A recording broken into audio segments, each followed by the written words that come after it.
ndamuzanya fana mukomezanye mumuzane hano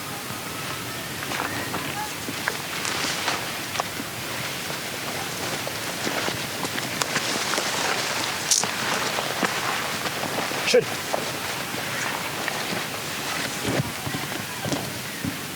Marvar. Yes, fana. Ibi ntabwo byari bigukwiye. Yes, fana. Nibike umusirikare nkawe. Nundi munsi.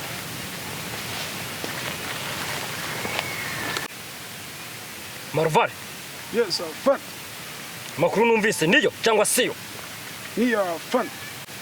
Mugenzi wawe ari? Yahunze fana.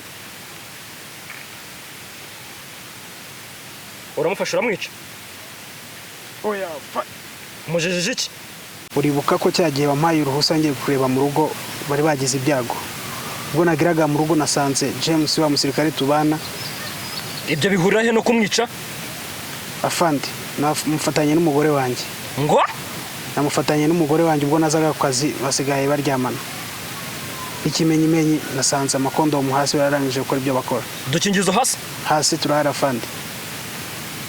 Umujinya witufata bitewe n'ibyo nari ntashe ngiye gukora. Nibwo nahise ndasa umukobwa. James yahise ahunga ariruka. Kwihanira niki? Amakosa afandi.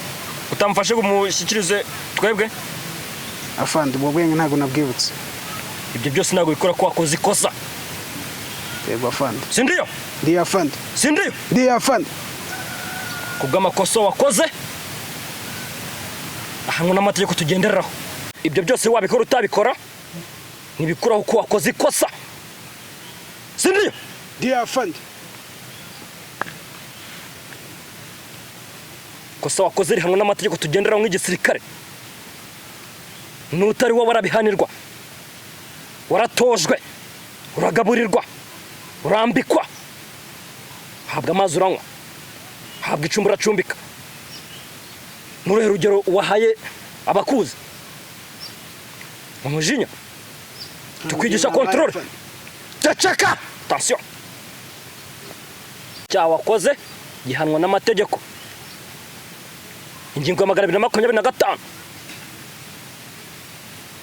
Mu gika cyayo cya 12 havuga ko iyo wihaniye wowe wahannye ukamwangiriza ukamutakaza ubuzima funga imyaka 25 yose uri mu gihome kakanya nciye iteka bagufatira kujyana